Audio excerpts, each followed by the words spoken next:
વિદ્યાર્થી મિત્રો, આપણે પરમાણુ ક્રમાંક 10 સુધી ઇલેક્ટ્રોન રચના જોઈ. હવે આપણે 11 થી શરૂઆત કરીએ. દરેક વિદ્યાર્થીનું અહીંયા ધ્યાન. તો પરમાણુ ક્રમાંક 11 લઈએ આપણે. તત્વ જે છે એને સોડિયમ કહેશું આપણે. સોડિયમ અને એનું સિમ્બોલ સંજ્ઞા Na. ઇલેક્ટ્રોન રચના મિત્રો, ઇલેક્ટ્રોન રચના શું આવશે? તો 1s2 2s2 10 11 ઇલેક્ટ્રોન છે તો 1s2 2s2 2p6 આપણે વાત કરી હતી 1s 2s 2p 3s 3p 3d 4s આ રીતે આપણે કક્ષાઓનો ઉપયોગ કરવાનો હોય. તો અહીંયા આગળ તમે જુઓ 1s2 2s2 2p6 આપણને ખબર છે મિત્રો કે p કક્ષકના 3 પ્રકાર જોઈએ આપણે, px py અને pz. દરેકની અંદર બે ઇલેક્ટ્રોન સમાઈ શકે. આમાં 2 ઇલેક્ટ્રોન, આમાં 2, આમાં, એટલે ટોટલ 6 ઇલેક્ટ્રોન સમાઈ શકે આપણને ખ્યાલ આવે. તો અહીંયા 1s2 2s2 2p6 p કક્ષકમાં 6 electron થઈ ગયા. હવે મિત્રો અહીંયા 6 ઇલેક્ટ્રોન વધારે ભરી ના શકાય, બરોબર? તો હવે અહીંયા આગળ 11 હજી 1 ઇલેક્ટ્રોન વધે તો 1 ઇલેક્ટ્રોન વધે તો હવે પછીની કક્ષક કઈ આવશે? તો 3s આવશે, 3s1. તો ઇલેક્ટ્રોન રચના 1s2 2s2 2p6 3s1, બરોબર? માનો કે મિત્રો આપણે પરીક્ષાની અંદર કદાચ ટાઈમ ઓછો હોય અને કદાચ ઇલેક્ટ્રોન રચના લખવાનો વારો આવ્યો તો તમે અહીં એક બીજો બી રસ્તો અપનાવી શકો કે અહીંયા આગળ આની જગ્યાએ તમે આ રીતે બી લખી શકો. અહીંયા આગળ નિયોન લો અને નિયોન 3s1. જો સમજો, અહીંયા આ જે ભાગ દેખાય આ ભાગ 10 ઇલેક્ટ્રોન, એ 10 ઇલેક્ટ્રોન કોને તમને ખબર? 10 ઇલેક્ટ્રોન નિયોનના. નિષ્ક્રિય તત્વ આપણને ખ્યાલ હોવું જોઈએ મિત્રો કે આવર્ત કોષ્ટકનું ચેપ્ટર તમારે ચાલુ થશે ત્રીજા ચેપ્ટર એટલે ડિટેલમાં આવશે. તો helium, neon, argon, krypton, radon, xenon આ બધા જ જે તત્વો આવે છે મિત્રો, તો એની અંદર અહીંયા નિયોન જે છે પરમાણુ ક્રમાંક એનો 10 જે છે, બરાબર? તો તમે અહીંયા આગળ આ ના લખવું લખી શકો. 1s2 2s2 2p6 ના લખવું તો એની જગ્યાએ નિયોન ચોરસ અંશમાં અને 12નો ઇલેક્ટ્રોન 3s1 લખી શકો. બંને વેલિડ, પરીક્ષામાં બંને વેલિડ, બંને સાચી છે. અહીં આગળ આપણે ખ્યાલ આવે કે ભાઈ આટલે સુધી 10 છે ને આ 11મો ઇલેક્ટ્રોન. બધા તત્વો માટે એવું લખી શકો તમે. ચલો હવે આપણે વાત કરીએ તો 12મું તત્વ, તો મેગ્નેશિયમ. મેગ્નેશિયમનો સિમ્બોલ આપણને ખબર Mg. મિત્રો 12 ઇલેક્ટ્રોન તો 1s2 2s2 2p6 તો આવશે જ. હવે અહીંયા આગળ 3s2 આવશે. એસ કક્ષામાં ખબર 2 ઇલેક્ટ્રોન સમાય એટલે અહીંયા તમે જોવા છો તો બધી કક્ષકો સંપૂર્ણ ભરાઈ ગઈ મિત્રો, બરાબર? 1s2 2s2 2p6 3s2 થઈ ગયા 12. આ રીતે લખવું તમે લખશો કેવી રીતે? નિયોન લો અને અહીંયા આગળ 3s2 લો, આ રીતે બી લખી શકો તમે, બરાબર? ક્લિયર? ચલો 13મું તત્વ વાત કરીએ તો એલ્યુમિનિયમ. એલ્યુમિનિયમ એને આપણે Al વડે દર્શાવીએ. 13 છે એટલે 1s2 2s2 2p6 3s2 12 electron થઈ ગયા મિત્રો. હજી 1 ઇલેક્ટ્રોન બાકી, તો હવે આપણી જોડે 3p કક્ષા આવશે, 3p1 આવશે. 1s2 2s2 2p6 3s2 3p1, બરોબર? અહીં લખશો તો કીધું લખશો neon 3s2 3p2 sorry 3p1 આવશે, બરાબર? 3s2 તો ખરું, 3p1 આવશે શોર્ટમાં લખવું હોય તો. ચલો 14 તો આપણને ખબર है મિત્રો સિલિકોન, સિમ્બોલ Si. 14 ઇલેક્ટ્રોન એટલે સ્વાભાવિક 1s2 2s2 2p6 3s2 3p 2 4 6 6 એટલે 2 4 અને 6 એટલે 10 ને 12 12 ને અહીંયા આગળ કેટલા 14 જોઈએ એટલે અહીંયા કેટલા આવશે? થઈ ગયા 14, બરાબર? 2 4 6 એટલે 10 10 ને 12 12 ને 2 14. અહીં પેલી રીતે લખવું તો પણ લખી શકો તમે નિયોન 3s2 3p2 લખી શકો, બરાબર? એટલે કે આટલો ભાગ દેખાય, આ ભાગ નિયોન થઈ ગયો અને આ ભાગ એના પછીનો ભાગ નિયોન પછીનો. 15માં વાત કરીએ તો ફોસ્ફરસ. ફોસ્ફરસ મિત્રો સિમ્બોલ એને જુઓ. ફોસ્ફરસ માટે આપણે પી લઈએ, બરાબર? એવું તમે ના વિચારતા કે ફોસ્ફરસ એટલે એફ આવે, બરાબર, એવું ના હોય. આપણે અહીં આગળ આ રીતે એનું નામકરણમાં સિમ્બોલ આપેલા જ છે, એ યાદ રાખવા પડશે આપણે. ફોસ્ફરસ માટે 15 માટે આપણે 1s2 2s2 2p6 3s2 અને 3p શું આવશે 3. શોર્ટમાં લખવું હોય તો આટલો ભાગ અને આ નિયમ. બરાબર મિત્રો, આવું 1 થી 10 તત્વો ને એમાં બી તમે શોર્ટ માટે હિલિયમ વાપરી શકો.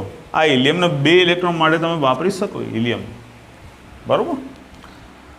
16મું તત્વ વાત કરીએ તો મિત્રો સલ્ફરની વાત કરીએ. સલ્ફર એટલે 16મું તત્વ, એને S વડે દર્શાવાય.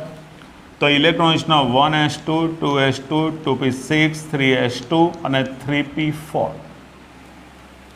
બરાબર. 2 4 10 12 અને 4 16. બરાબર. ચલો સલ્ફર પતી ગયું. હવે આપણે વાત કરીએ 17મું તત્વ. તો 17મું તત્વ ક્લોરીન. ક્લોરીન Cl વડે દર્શાવાય. બરાબર. C capital L small. 17 છે એટલે 1s2 2s2 2p6 3s2 3p5 આવશે. શોર્ટકટ તમે જોઈ શકો. શોર્ટકટ આટલો ભાગ નિયોન અને આટલો ભાગ એના પછીનો 3s2 3p5. બરાબર. ચલો 18મું તત્વ મિત્રો. 18મું તત્વ જેને આપણે આર્ગોન કહીએ. આર્ગોનને AR વડે દર્શાવીએ. જો નિષ્ક્રિય તત્વ આર્ગોન AR વડે દર્શાવીએ. 18 લખવા હોય તો 1s2 2s2 2p6 3s2 અને 3p6. મિત્રો જો બધી કક્ષા સંપૂર્ણ ભરાઈ ગઈ. પીમાં 6 સમાય, એસમાં 2 સમાય. તો તમે જો આ બધી કક્ષા સંપૂર્ણ ભરાયેલી છે ટોટલી. એટલે નિષ્ક્રિય તત્વો હશે ને એમની ઇલેક્ટ્રોન રચનામાં બધી કક્ષકો સંપૂર્ણ ભરાયેલી છે. એક પણ અયુગ્મિત ઇલેક્ટ્રોન જોવા મળશે નહીં તમને. બરાબર. તો આર્ગોન થઈ ગયું. હવે આપણે વાત કરીએ 19મું તત્વ. 19મું તત્વ મિત્ર પોટેશિયમ. પોટેશિયમમાં પી નહીં આવે, કે આવશે. 19મું તત્વ. હવે તમે જો અહીંયા 19 તત્વો એટલે આ તો લખી જ દો. 1s2 2s2 2p6 3s2 3p6. હવે અહીંયા આગળ તમે જોઈ શકો કે અહીંયા આગળ 3d અને 4s. તો મિત્રો 4s કક્ષક જે છે એની શક્તિ ઓછી. આગળ આપણે n+l વાળો સિદ્ધાંત જોયો હતો. n+l વાળો. તો એ વખતે તમે જુઓ કે અહીંયા 4 થાય ને અહીંયા ટોટલ આનું 5 થાય. n+l એટલે આની શક્તિ ઓછી છે. આઉફબોર્નનો નિયમ નિમ્ન શક્તિ ધરાવતી કક્ષામાં ઇલેક્ટ્રોન પહેલાં ભરાય. તો અહીંયા આગળ આપણે આ જે 3p6 તો અહીંયા આગળ હવે આપણે 4s1 લેશું. ક્લિયર. માનો કે મિત્રો તમારે આ બધી લાઈન આખી લાંબી નથી કરવી તો તમે અહીંયા શોર્ટમાં અહીંયા આગળ આર્ગોન લખો અને અહીંયા આગળ 4s1 લખો તો પણ ચાલશે. પોટેશિયમની ઇલેક્ટ્રોન રચના કેટલી? તો આર્ગોન 4s1 અથવા 1s2 2s2 2p6 3s2 3p6 4s1 કહી શકો તમે. બરાબર. ચલો આ વાત કરીએ 20મું તત્વ. તો કેલ્શિયમ. મિત્રો કેલ્શિયમ માટે Ca આવે. અને હવે તમે અહીંયા લખી શકો 1s2 2s2 2p6 3s2 3p6 અને 4s2. એસ કક્ષામાં 2 ભરાય, 2 થી વધારે ના ભરાય એટલે કમ્પ્લીટ થઈ ગયું. આને શોર્ટમાં લખવું તમે આર્ગોન અને 4s2 લખી શકો. તો હવે તમને ક્લિયર ખબર પડી ગઈ છે મિત્રો કે અહીંયા આગળ તમે શોર્ટકટ બી વાપરી શકો. નિષ્ક્રિય તત્વની ઇલેક્ટ્રોન રચનાનો ઉપયોગ બી કરી શકો તમે. બરાબર. તો આપણે જોઈએ 11 થી 20 તત્વોની વાત કરી. મિત્રો આપણે 1 થી 20 તત્વોની ઇલેક્ટ્રોન રચના જોઈએ. હવે આપણે 21મા તત્વથી શરૂઆત કરીએ. આ જે ઇલેક્ટ્રોન રચના લખશું ને આપણે 21 થી 30 તત્વ બહુ ઇમ્પોર્ટન્ટ. પરીક્ષાની અંદર આપણને આમાંથી પૂછી શકે. 12મા ધોરણની અંદર સંક્રાંતિ તત્વો વિશેનું ચેપ્ટર તમને આવશે ને એમાં બી આ ઇલેક્ટ્રોન રચના ખૂબ ઉપયોગી થશે. તો આપણે વાત કરીએ 21મું તત્વ. તો અહીંયા આગળ પરમાણુ ક્રમાંક આપણે 21 લઈએ. તત્વનું નામ છે સ્કેન્ડિયમ મિત્રો. સ્કેન્ડિયમ અને એની સિમ્બોલ SC. હવે 21 માટે ઇલેક્ટ્રોન રચના લખવી હોય તો આપણને ખબર કે 1s2 2s2 2p6 3s2 3p6 તમે જોઈ શકો. 18 તો થઈ ગયા. બરાબર. 2 4 10 ને 2 12 ને 6 18. આપણે અહીંયા આગળ 21 છે એટલે 3 ઇલેક્ટ્રોન સમાવવાના છે. તો એ વખતે મિત્રો અહીંયા 4s જે છે આપણે કેલ્શિયમ સુધી વાત કરી દઈએ, પોટેશિયમ અને કેલ્શિયમનો ઉપયોગ કર્યો 4s, તો એની અંદર 2 ઇલેક્ટ્રોન ઉમેરી દો. તો હવે કેટલા થયા? 20 થયા. તો હજી એક ઇલેક્ટ્રોન બાકી છે, તો એના માટે હવે આપણે અહીંયા 3D કક્ષકનો ઉપયોગ કરશું. તમને ખબર 3D કક્ષક 5 હોય, દરેકમાં 2 ઇલેક્ટ્રોન્સ ઉમેરે એટલે વધુ આપણે 10 ઇલેક્ટ્રોન ઉમેરી શકીએ. તો આ મગજમાં ક્લિયર. એસમાં 2 ઇલેક્ટ્રોન, પીમાં 6 વધુ, ડીમાં 10 અને એફમાં 14. આ ભૂલતા નહીં. તો અહીંયા આગળ 3D1 આવશે. બરાબર મિત્રો? હવે અહીંયા આગળ માનો કે તમારે આ લાંબી ઇલેક્ટ્રોન રચના નથી લખવી, તો એ વખતે તમે અહીંયા આગળ આ જે ભાગ દેખાય તમને, આ જે ભાગ દેખાય મિત્રો, જે તમને અહીંયા આગળ 1s2 2s2 2p6 વાળો ભાગ, જે વાસ્તવમાં શું હોય? તો વાસ્તવમાં આર્ગોન 18. તો અહીં 18 ઇલેક્ટ્રોન થઈ ગયા. પછી તમારે શું લખવાનું? 3d1 4s2. બસ આર્ગોન અને પછી 3d1 4s2 લખી શકો. તો તમારે આખી લાઈન લખવાની જરૂર નથી. બરાબર? ખબર પડી ગઈ?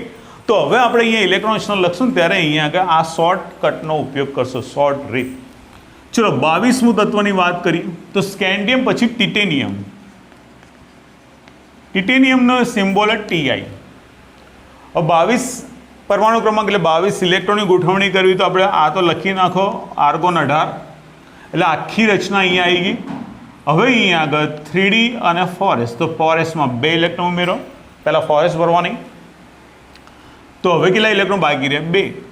તો 18 ને 2 20 ને 2 22. બરોબર? ફરીથી તમને કહું મિત્રો, તમે આ આર્ગોનની જગ્યા આખી લાંબી ઇલેક્ટ્રોન રચના લખી શકો, લખવી હોય તો. બરોબર? ચલો 23ની વાત કરીએ, પરમાણુ ક્રમાંક 23. તો સ્કેન્ડિયમ ટિટેનિયમ પછી વેનેડિયમ. વેનેડિયમ એનો સિમ્બોલ V. હવે અહીંયા આગળ આપણે લખશું આર્ગોન 3d3 અને 4s2. જો ડી કક્ષકમાં એક ઉમેરાતો જશે. બરોબર? ચલો 24મું તત્વ ક્રોમિયમ Cr. બહુ ઇમ્પોર્ટન્ટ આ પોઈન્ટ આપણે ખાસ સમજવાનો હોય. Cr ની વાત કરવાની. હવે જોજો, હવે તમે સમજજો ખાસ. ક્રોમિયમ જે છે મિત્રો, એની ઇલેક્ટ્રોન રચના આર્ગોન 3d અને 4s2. 24 ઇલેક્ટ્રોન, તો 18 ને 2 20 ને 4 થઈ ગયા. 18 ને 2 20, 20 ને 4 24. હવે અહીંયા આગળ આ જે ઇલેક્ટ્રોન રચના દેખાય એ ઇલેક્ટ્રોન રચના ખોટી છે. સમજાવું તમને મિત્રો અહીંયા કે અહીંયા આગળ ઇલેક્ટ્રોન રચના જે છે એમાં શું યાદ રાખશો આપણે કે અહીંયા આર્ગોન 3D જે કક્ષક હોય એ 3D કક્ષક 5 હોય. કેટલી હોય? 2 3 5, 1 2 3 4 5. અને અહીંયા 4s, આ 4s અને આ 3D ડી કક્ષક. હવે જો નિયમ પ્રમાણે આપણે આ રીતે ઇલેક્ટ્રોન ભરીએ, 1 ઇલેક્ટ્રોન અહીંયા, 1 ઇલેક્ટ્રોન અહીંયા, 1 ઇલેક્ટ્રોન અહીંયા અને 2 ઇલેક્ટ્રોન અહીંયા. તો આની અંદર મિત્રો એવું હોય કે અયુગ્મિત અર્ધપૂર્ણ કક્ષક હોય, અર્ધપૂર્ણ અથવા પૂર્ણ ભરાયેલી કક્ષક હોય, તો એવા તત્વની સ્થિરતા વધી જાય. એવી ઇલેક્ટ્રોન રચના બહુ સ્થાયી હોય. બરાબર? અહીંયા આગળ તમે જો ડી કક્ષકને અર્ધપૂર્ણ કરવા માટે હજી 1 ઇલેક્ટ્રોન ખૂટે, તો 1 ઇલેક્ટ્રોન ખૂટે તો આ 4s માનો ઇલેક્ટ્રોન અહીં આવી જાય. 4s માનો ઇલેક્ટ્રોન. તો ઇલેક્ટ્રોન રચના એ કઈ રીતે થશે? સાચી ઇલેક્ટ્રોન રચના એ આ રીતની થશે, આર્ગોન અને પછી 3d5 4s1 થાય. આપણે શું લખીએ નિયમ પ્રમાણે? 3d4 4s2. પણ અહીંયા આગળ જ્યારે કક્ષક અર્ધપૂર્ણ ભરેલી હોય, બરોબર, આ ઇલેક્ટ્રોન અહીંયા આવી જશે એટલે આ અહીંયા સિંગલ.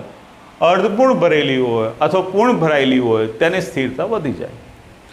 એના માટે બી 2 બાબત જવાબદાર: ઇલેક્ટ્રોનની સમમિતીય વહેંચણી અને બીજું વિનિમય ઉર્જા. મિત્રો ઇલેક્ટ્રોન સમમિતિ વહેંચણીમાં એવું હોય કે 3D કક્ષકમાંનો ઇલેક્ટ્રોન જે છે એની ઉર્જા સમાન હોય, બધી 3D કક્ષકની ઉર્જા સમાન, પરંતુ તેમની સ્થાનીય વહેંચણી અલગ હોય મિત્રો. અને પરિણામે એકબીજાનું શિલ્ડિંગ પ્રમાણ ઓછું હોય અને તેથી કેન્દ્ર દ્વારા જે મજબૂત રીતે આકર્ષિત થાય અને એના લીધે એની સ્થિરતા વધી જાય. અને બીજી બાબત મિત્રો, તો ઉર્જાની વહેંચણી. અહીં પણ બધી કક્ષક સમશક્તિ ધરાવે, પેટા કક્ષકો આપણે વાત કરેલી, બરાબર. પણ અહીંયા ઇલેક્ટ્રોન જ્યારે વિનિમય થાય, એક ઇલેક્ટ્રોન જ્યારે બીજી કક્ષકમાં દાખલ થઈ જાય અને વિનિમય થાય ત્યારે ઉર્જા મુક્ત થાય, અને એ ઉર્જા મુક્ત થાય તો આવા ઇલેક્ટ્રોન જ્યારે વિનિમય થાય ત્યારે ઉર્જા મહત્તમ ઉત્પન્ન થાય અને પરિણામે કક્ષકની સ્થિરતા વધી જાય. અને એટલા માટે અહીંયા આગળ આપણે ક્રોમિયમ જે છે એની આદર્શ ઇલેક્ટ્રોન રચના 3d4 4s2 ની બદલે આપણે આર ઇલેક્ટ્રોન લખશો આર્ગોન 3d5 4s1. તો પરીક્ષામાં પૂછે તો મિત્રો યાદ રાખજો, બહુ ઇમ્પોર્ટન્ટ તત્વ. પરીક્ષામાં પૂછે એટલે આપણે મગજમાં આ જ હોય ક્રમશઃ કે ભાઈ 4s માં 2 અને પછી 3d માં 4. તો ધ્યાન રાખજો, આ એક અપવાદ કહી શકીએ આપણે ક્રોમિયમ માટે, બરાબર. તો ઇલેક્ટ્રોન રચના આર્ગોન 3d5 4s1 એના માટે બે જ રીઝન આપણે કીધા મિત્રો. ઇલેક્ટ્રોન જે છે એની સમમિતિ વહેંચણી અને બીજું વિનિમય ઉર્જા, બરાબર. એના લીધે જ્યાં બી અર્ધપૂર્ણ કક્ષકો હોય અથવા પૂર્ણ ભરાયેલી કક્ષકો ત્યાં સ્થિરતા વધી જશે, બરાબર. ચલો આગળ વધીએ આપણે. તો આ ક્રોમિયમ યાદ રાખજો. હવે આપણે 25મું તત્વ તો મેંગેનીઝ. મેંગેનીઝ જે છે એને Mn વડે દર્શાવાય, Mn. અહીં આગળ ઇલેક્ટ્રોન્સના ફરીથી રૂલ્સ પ્રમાણે જ આપણે લખશું આર્ગોન 3d અને 4s2. તો અહીંયા જુઓ 25 છે એટલે 18 ને 2 20 ને અહીંયા આગળ 5 25, બરાબર. નિયમ પ્રમાણે હવે આપણે ક્રમશઃ અહીંયા નિયમ પ્રમાણે જઈ રહીએ. આ એક અપવાદ હતું. ચલો 26મું તત્વ તો આયન, જેને આપણે ફેરસ આપણે Fe કહીએ સિમ્બોલ તરીકે. તો જો મિત્રો યાદ ફેરસ ને ફેરિક આપણે શબ્દ બોલીએ, ફેરસ સલ્ફેટ, ફેરિક ક્લોરાઇડ, એ આખું અલગ છે, એની આપણે ચર્ચા પછી કરશું. હાલ ભાઈ જનરલી આયન બોલીએ, લોખંડ જેને આપણે કહેતા હોઈએ. તો અહીંયા આગળ 26 છે એટલે આર્ગોન 3d 4s2 અને અહીંયા 5ની જગ્યાએ 6 આવશે. ડી કક્ષામાં 10 સમાઈ શકે આટલું યાદ રાખવાનું. ચલો 27મું તત્વ આયન, પછી કોબાલ્ટ લઈએ આપણે. તો એનો સિમ્બોલ CO આવશે. જો યાદ રાખજો C કેપિટલ O સ્મોલ, બરાબર. સી વાળા ઘણા બધા તત્વો મિત્રો તમને ખબર છે. સી વાળા Ca, Cu, CO, CD આ ઘણા બધા તત્વો હોય. તો પહેલો કેપિટલ બીજો સ્મોલ. તો કોબાલ્ટ માટે 27 માટે આપણે અહીંયા આર્ગોન લખશું 3d અને 4s2 એટલે અહીંયા 7 આવે, 3d 7 4s2. ચલો 28મું તત્વ તો નિકલ. નિકલ માટે Ni. 28મું તત્વ એટલે આર્ગોન આવશે 3d 8 4s2. જો તમે 28 થવા જોઈએ, 18 ને 2 20 ને 8 28, બરાબર. પહેલાં ઇલેક્ટ્રોન 4s માં ભરવાનું, પછી 3d માં ભરવાનું તમારે. ચલો 29મું તત્વ તો કોપર, જેને આપણે તાંબુ કહીએ, Cu. હવે અહીંયા આગળ ફરીથી પાછું એક અપવાદ આવ્યો મિત્રો, ફરીથી અપવાદ. નિયમ પ્રમાણે આપણે આર્ગોન લખશું અહીંયા 3d 9 અને 4s2 લખશું. જોઈ શકો તમે 29 છે, 18 ને 20 ને 9 29. પણ અહીંયા આ ઇલેક્ટ્રોન રચના એ અહીંયા આગળ આપણે ખોટી કરશું, બરાબર. હમણાં જ વાત કરી અર્ધપૂર્ણ અને પૂર્ણ ભરાયેલી કક્ષક હોય તો સ્થિરતા વધી જાય. અહીંયા ડી કક્ષક છે 9 ઇલેક્ટ્રોન, બરાબર. એટલે આ બધાની અંદર આ જે ડી કક્ષક હોય એ ડી કક્ષકની અંદર બધામાં 2 ઇલેક્ટ્રોન અને અહીંયા 1, અને આ 4sમાં અહીંયા 2 ઇલેક્ટ્રોન. આ રીતનું પૂર્ણ કક્ષક કરવા માટે 1 ઇલેક્ટ્રોન હજી ખૂટે તો આ ઇલેક્ટ્રોનનો વિનિમય થશે, અહીંયા આવશે. અને અહીંયા આવે ત્યારે અહીંયા આગળ આ રીતે ડબલ થશે, અહીંયા સિંગલ થાય. એટલે આ જે ઇલેક્ટ્રોન્સના એ આપણે આની જગ્યાએ ઇલેક્ટ્રોન શું લખશું મિત્રો? તો આર્ગોન 3d 10 અને 4s1 લેશું, બરોબર. યાદ રાખજો આર્ગોન 3d 10 4s1. તો આ સાચી ઇલેક્ટ્રોન રચના, બરાબર. આરિયા મિત્રો યાદ રાખજો સાચી ઇલેક્ટ્રોન રચના. ઓકે. તો કોપર અને ક્રોમિયમ બે અપવાદરૂપ છે. છેલ્લું આપણું તત્વ તો 30મું તત્વ જેને આપણે ઝીંક કહીએ અથવા આપણે જસત બોલીએ, તો Zn એનો સિમ્બોલ ઇલેક્ટ્રોન રચના આર્ગોન થશે, બરાબર. 3d 10 થશે અને 4s2. તમે જોઈ શકો 18 ને 2 20 ને 10 30, તો અહીંયા આગળ આપણે 1 થી 30 તત્વોની ઇલેક્ટ્રોન રચના જોઈ. મિત્રો આપણને કોઈ પણ તત્વની ઇલેક્ટ્રોન રચના પૂછે તો આવડવી જ જોઈએ, પણ આ જનરલી આપણે પ્રેક્ટિસ માટે લીધું હોય, બરાબર. તો આટલે સુધી તમને આવડી જાય. જ્યારે ફ્રી હો ત્યારે આગળના તત્વો જે હોય આવા કોષ્ટકમાં આવતા હોય તેની તમે ઇલેક્ટ્રોન રચના લખવાનો પ્રયત્ન કરજો. કોઈ મુશ્કેલી હોય તો તમે જાણ કરજો, બરાબર, જણાવજો અમે વોટ્સએપ પર. અને બીજું મિત્રો ખાસ અહીંયા આગળ કે આ ઇલેક્ટ્રોન રચના તમને છેક સુધી ઉપયોગી થશે. અને આ બધા લેક્ચર મિત્રો એ માનો કે એક વખત જોઈએ તો થોડી 10% સમજણ પડે, ફરીથી રિપીટ કરવાનું 2-3 વાર લેક્ચર જોશો એટલે તમને વધારે સમજણ પડતી જશે. અને શું કહેવાય, રિપીટેશનના લીધે તમારે મેમરીની અંદર બી એકદમ સેવ પરફેક્ટ થઈ જશે. ઓકે, તો મિત્રો આના પછી આપણે થોડા આ ચેપ્ટરને લગતા ટૂંકા પ્રશ્નોની વાત કરીએ. મિત્રો ઇલેક્ટ્રોન રચના જોઈએ આપણે. હવે અહીંયા થોડા ટૂંકા પ્રશ્નો મૂકેલા છે, આપણે 1 by 1 એક સોલ્વ કરતા છીએ. તો નીચેના પૈકી કઈ સ્પીસીસ સમ ઇલેક્ટ્રોનીય છે? સમ ઇલેક્ટ્રોનીય એટલે ખબર પડી સરખા ઇલેક્ટ્રોન ધરાવતું. તો હવે ઇલેક્ટ્રોન રચના આવડતી હોય તો આનો જવાબ આપી શકીએ. અહીંયા તમે જુઓ કે Na પ્લસ જે છે, તો Na પ્લસ જે છે એ Na પ્લસનો સોડિયમ પરમાણુ ક્રમાંક 11, બરાબર. જેટલા પ્લસ હોય ને એટલે ઇલેક્ટ્રોન દૂર કરી દેવાના, ઓછા કરવાના. તો અહીંયા હવે 1 પ્લસ છે એટલે Na પ્લસની અંદર ઇલેક્ટ્રોનની સંખ્યા હવે કેટલી થઈ જશે મિત્રો? અહીંની જગ્યાએ 10, 11ની જગ્યાએ 10. કે પ્લસની વાત કરીએ તો કે પ્લસ છે કેટલા? એના પરમાણુ ક્રમાંક 19. 1 પ્લસ ઉપર જે એક ઇલેક્ટ્રોન ગુમાવે તો અહીંયા આગળ આપણે કહેશું 18. Mg + 2, તો Mg+2 મિત્રો હવે જુઓ અત્યાર સુધી ટેવ કેવી હતી ખબર? જેના અભ્યાસક્રમમાં બધે આપણે +2 પ્લસ આગળ લખતા હતા અને 2 પાછળ હતા. પણ હવે અહીંયા આગળ NCERTના અભ્યાસક્રમની અંદર એક ચેન્જ થઈ ગયું કે જ્યારે આયન લખીએ ને આપણે ત્યારે આગળ સંખ્યા લખવાની, પાછળ પ્લસ માઇનસ નિશાન કરવાનું, એટલે Mg+2 બોલશું આપણે. હવે અહીંયા આગળ પરમાણુ ક્રમાંક એનો 12 મિત્રો. 2 ઇલેક્ટ્રોન દૂર કરવાના, તો 2 ઇલેક્ટ્રોન દૂર કરશો એટલે અહીંયા આગળ 12ની જગ્યાએ કેટલા થઈ જાય? 10. ચલો કેલ્શિયમની વાત કરીએ તો Ca+2 પરમાણુ ક્રમાંક એનો 20 છે મિત્રો. 2 દૂર કરવાને +2 એટલે અહીંયા આગળ 20ની જગ્યાએ કેટલા થશે? 18. અને સલ્ફરની વાત કરીએ, સલ્ફર -2 પરમાણુ ક્રમાંક એનો સલ્ફરનો કેટલો? 16. જેટલા માઇનસ હોય એટલા આપણે અંદર ઇલેક્ટ્રોન ઉમેરવાના. તો 16 + 2 એટલે અહીંયા આગળ કેટલા થશે? 18. અને છેલ્લે આર્ગોન જે છે, આર્ગોનના 18 તો છે જ, આપણે જાણીએ. તો હવે અહીંયા નીચેના પૈકી કઈ સ્પીસીસ સમ ઇલેક્ટ્રોનીય? તો સમ ઇલેક્ટ્રોનીયની અંદર આ 2 સમ ઇલેક્ટ્રોનીય દેખાય, Na+ અને Mg+2. અને આ જે 3 દેખાય, એક આ તમે અહીંયા જોઈ શકો, એટલે કે K+, Ca+2, S-2 આર્ગોન, એ પણ સમ ઇલેક્ટ્રોનીય કહેવાય. તો અલગ અલગ લખવાનું આપણે. Na+ અને Mg+2 સમ ઇલેક્ટ્રોનીય, તથા K+, Ca+2, S-2 અને Ar સમ ઇલેક્ટ્રોનીય. આવડે કે નહીં? તો આ આપણે યાદ રાખો, જેટલા પ્લસ હોય એટલા ઇલેક્ટ્રોન દૂર કરવાના, જેટલા માઇનસ હોય ઉપર વીજભાર એટલા તમારે ઇલેક્ટ્રોન ઉમેરવાના. તો ખ્યાલ આવી જશે, બરાબર. બીજા પ્રશ્નની વાત કરીએ આપણે મિત્રો. તો તમારું ધ્યાન અહીંયા આગળ નીચેના આયનોના ઇલેક્ટ્રોનીય બંધારણ દર્શાવો. ટૂંકમાં આપણે ઇલેક્ટ્રોન રચના લખવાની. તો H- વાત કરીએ આપણે, પછી Na+, O-2 અને F-.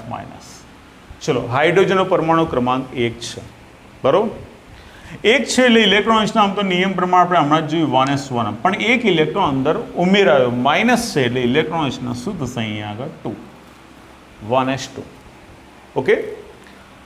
સોડિયમનો પરમાણુ ક્રમાંક 11 એટલે ઇલેક્ટ્રોન રચનાની શું થાય? 1s2, 2s2 અને 2p6 થાય, બરાબર. અને 3s1 થાય. થઈ ગયા 11, 2, 4, 6, 10 ને 11. પણ હવે અહીંયા Na+ છે, ઇલેક્ટ્રોન દૂર કરવા મિત્રો અથવા ઉમેરવા તો છેલ્લી કક્ષામાં જ આપણે ક્રિયાવિધિ કરવાની. તો અહીંયા આગળ આપણે આ જે છેલ્લી કક્ષા, આપણે ખબર એસમાં 2 ઇલેક્ટ્રોન બધા સમાઈ શકે, બરાબર. અહીંયા આપણે દૂર કરવાનું. Na+ છે તો 1 ઇલેક્ટ્રોન અહીંયા દૂર કરી દો. દૂર કરો એટલે આપણી ઇલેક્ટ્રોન્સના RES થાય. આવું લખવાની જરૂર નથી આપણે. Na+ ઇલેક્ટ્રોન શું? તો 1s2 2s2 2p6 બસ. Same condition O-2. ઓક્સિજનનો પરમાણુ ક્રમાંક 8 ઇલેક્ટ્રોન્સના 1s2 2s2 અને 2p4 થાય મિત્રો. હવે અહીંયા O-2 બે ઇલેક્ટ્રોન ઉમેર્યા છે. પી કક્ષક હજી બે ઇલેક્ટ્રોન સમાઈ શકે કારણ કે પી કક્ષકમાં 6 ઇલેક્ટ્રોન સમાય એટલે અહીંયા આગળ આપણે શું કરશું 6. તો O- electron 1s2 2s2 2p6 થશે. બરોબર. F- ની વાત કરીએ તો પરમાણુ ક્રમાંક 9 એટલે 1s2 2s2 અને 2p5 થાય. ફ્લોરિન એક ઇલેક્ટ્રોન ઉમેરાયો તો પી કક્ષામાં એક ઇલેક્ટ્રોન ઉમેરો એટલે અહીંયા આગળ શું થઈ જશે 6 થાય. તો આ રીતે તમને કોઈ પણ તત્વની ઇલેક્ટ્રોન રચના પૂછે તો આપણને ખ્યાલ આવવો જોઈએ. પ્લસ હોય તો ઇલેક્ટ્રોન રિમૂવ કરવાના, માઇનસ હોય તો ઇલેક્ટ્રોન ઉમેરવાના. જે બી કરો છેલ્લી કક્ષાઓની અંદર કરવાનું. બરાબર. શરૂઆતમાં ફેરફાર કરી શકાય નહીં કારણ કે બધી શરૂઆતની કક્ષકો ઇલેક્ટ્રોનથી સંપૂર્ણ ભરાયેલી હોય. બરાબર. ચલો તો આ પ્રશ્ન આપણો ક્લિયર થઈ ગયો. હવે આપણે વાત કરીએ નીચેના, જો તમે નીચેના બાહ્યતમ કક્ષાની ઇલેક્ટ્રોન રચના ધરાવતા તત્વોના પરમાણુ ક્રમાંક જણાવો. આ આપણને બાહ્યતમ કક્ષાની ઇલેક્ટ્રોન રચના આપીએ 3s1 એટલે આગળ તો કમ્પ્લીટ હશે જ 2p3 અને 3p5 મિત્રો. હવે તમે અત્યાર સુધી ઇલેક્ટ્રોન રચના આપણે જોઈ તો પણ ખબર પડી કે 3s1 ક્યારે આવે. 1s2 2s2 2p6 3s1 બરાબર. આપણને ખ્યાલ આવું છે કે આ આગળનો ભાગ શું હોય તો 1s2 2s2 2p6 અને પછી 3s1 આવે. તો ટોટલ ઇલેક્ટ્રોન કેટલા 2 4 6 એટલે કેટલા 2 4 ને 6 એટલે કેટલા 10 10 ને 11. તો આ કયું તત્વ હશે? અહીંયા આગળ આપણે કીધું આ કયું તત્વ હશે તો અહીંયા આગળ આ તત્વ કયું હશે? સોડિયમ 11 પરમાણુ ક્રમાંક 11. તો બાહ્યતમ કક્ષાની ઇલેક્ટ્રોન રચના ઉપરથી બી તત્વ નક્કી કરી શકો. હવે જો અહીંયા 2p3 ક્યારે આવે તો અહીંયા આગળ 2p3 ક્યારે શક્ય તો અહીંયા આગળ જે છે આગળ આપણે 1s2 2s2 આપેલું હોય ત્યારે 1s2 2s2 પછી 2p3 આવે. તો 2 4 ને 3 7 તો 7 પરમાણુ ક્રમાંક ધરાવતું તત્વ કયું તો આપણને તરત જ ખ્યાલ આવે કે ભાઈ નાઇટ્રોજન. બરોબર. અહીંયા જો 3p5 ક્યારે આવે તો આગળ જે ભાગ છે ત્યાં આગળ 1s2 2s2 2p6 3s2 અને પછી 3p5 આવે. તો ટોટલ ઇલેક્ટ્રોન જુઓ 2 4 6 10 ને 2 12 12 ને 5 17. તો 17 એટલે અહીંયા આગળ આપણે કહી શકીએ ક્લોરિન આવેલું. શું આવેલું? ક્લોરિન. તો અહીંયા આગળ આપણે તત્વ સોડિયમ નાઇટ્રોજન ક્લોરિન આ બધા તત્વો આપણે નક્કી કરી શકીએ બાહ્યતમ કક્ષાની ઇલેક્ટ્રોન રચનાના આધારે. તો આપણે MCQ આ ટાઈપના પૂછે તો જેટલી તમારી ઇલેક્ટ્રોન રચના પાવરફુલ હશે બરાબર આવડી જશે તો આ બધા પ્રશ્ન સાવ નોર્મલ લાગશે મિત્રો તમને. ચલો આપણે વાત કરીએ ચોથા પ્રશ્ન વાત કરીએ 1p 2s 2p અને 3p 3f પૈકી કઈ કક્ષક શક્ય? મિત્રો ચોથા પ્રશ્નની વાત કરીએ ધ્યાનથી જુઓ ચોથાને તો અહીંયા આગળ તમે ધ્યાનથી જુઓ તમને 4 કક્ષકો આપી કઈ શક્ય છે. આપણે આગલા લેક્ચરની અંદર આપણે અફબાઓના સિદ્ધાંતમાં કીધું હતું યાદ હોય તો કે 1s થી શરૂઆત કરી અને 7s આપણે વાત કરી હતી 2p થી શરૂઆત કરો અને અહીંયા આગળ તમને ખબર છે કે 7p સુધી. બરાબર. અહીંયા આગળ આપણે 3d થી શરૂઆત કરો તમે 3d થી અને એ વખતે આપણે અહીંયા આગળ તમને ખબર 6d અને અહીંયા આગળ તમને 4f થી શરૂઆત કરો 5f. આ ટાઈપનું આપણે અફબાઓના સિદ્ધાંતની અંદર ખબર તો ખ્યાલ આવી શકે 1p તો શક્ય જ નહીં કારણ કે 2p થી તો શરૂઆત થાય એટલે આ કક્ષક શક્ય નથી. હા 2s આમાં આવી જાય એટલે આ શક્ય. 2p કક્ષક આવી જાય આ શક્ય છે. 3f કક્ષક શક્ય નહીં કારણ કે 4f થી શરૂઆત થાય એટલે અહીંયા શક્ય નહીં મિત્રો. તો કઈ કક્ષક શક્ય છે તો 2s અને 2p. અફબાઓના સિદ્ધાંતની અંદર આપણે યાદ હોય તો આપણે નક્કી કરી શકીએ કે જુદા જુદા શક્તિ સ્તરમાં આટલી કક્ષકો શક્ય તો આ શક્ય નહીં 1p શક્ય નહીં અને 3f શક્ય નહીં. ઓકે ઉતરી ગયું મગજમાં. ચલો ક્વોન્ટમ આંકની મદદથી કક્ષકો જણાવો. હવે આપણે ક્વોન્ટમ આંક આપ્યું, આપણે ક્વોન્ટમ આંકનું લેક્ચર સ્ટડી કર્યું હોય તો આપણને આ બી પ્રશ્ન ઇઝીલી આવડે કે તમને અહીંયા n બરાબર 1 આપ્યું, એટલે 1 તો થઈ ગયું, l બરાબર 0. હવે ખ્યાલ આવવો જોઈએ કે l બરાબર 0 એટલે s કક્ષક, l બરાબર 1 એટલે p કક્ષક, l બરાબર 2 એટલે d કક્ષક, l બરાબર 3 તો f કક્ષક. તો અહીંયા આગળ તમે જુઓ કે l બરાબર 0 એટલે અહીંયા s કક્ષક, તો 1 s કક્ષક. આની ઉપરથી આપણે નક્કી કરી શકીએ 1 s કક્ષક. n બરાબર 4 ને l બરાબર 2, તો 4 તો લખી જ નાખો પહેલું. હવે l બરાબર 2 તો 4d કક્ષક મિત્રો, બરાબર. ક્વોન્ટમ આંક ઉપરથી આપણે નક્કી કરી શકીએ. અહીંયા n બરાબર 3 એટલે 3 લખી નાખો, અને l બરાબર 1 એટલે અહીંયા આગળ p કક્ષક. તો આ રીતે આપણે ક્વોન્ટમ આંકની મદદથી બી કક્ષકોના પ્રકાર જાણી શકીએ, બરાબર. આ ટાઈપના ઘણા બધા ટૂંકા પ્રશ્નો હોય તો મિત્રો ઇલેક્ટ્રોનિક્સના તૈયાર કરજો, ઇઝીલી આવડશે, બરાબર. તો હવે મિત્રો અહીં આગળ આ જે આપણે ચેપ્ટર બધા ચલાયા, ચેપ્ટરના બધા જે લેક્ચર આપણે પૂરા કર્યા, તો એ બધા એક વખત જોઈ લેજો ફરીથી, અને દાખલા બી ગણવાનો પ્રયત્ન કરજો, કારણ કે બધા દાખલાને બધું શક્ય નહીં મિત્રો, એટલે એ બી તમે રિફર કરતા રહેજો, ગણતા રહેજો. કોઈ મુશ્કેલી હોય તો વોટ્સએપ ઉપર તમે જાણ કરી શકો. અને બીજું તમને હવે પછી આપણે નવા ચેપ્ટર સાથે મળશું.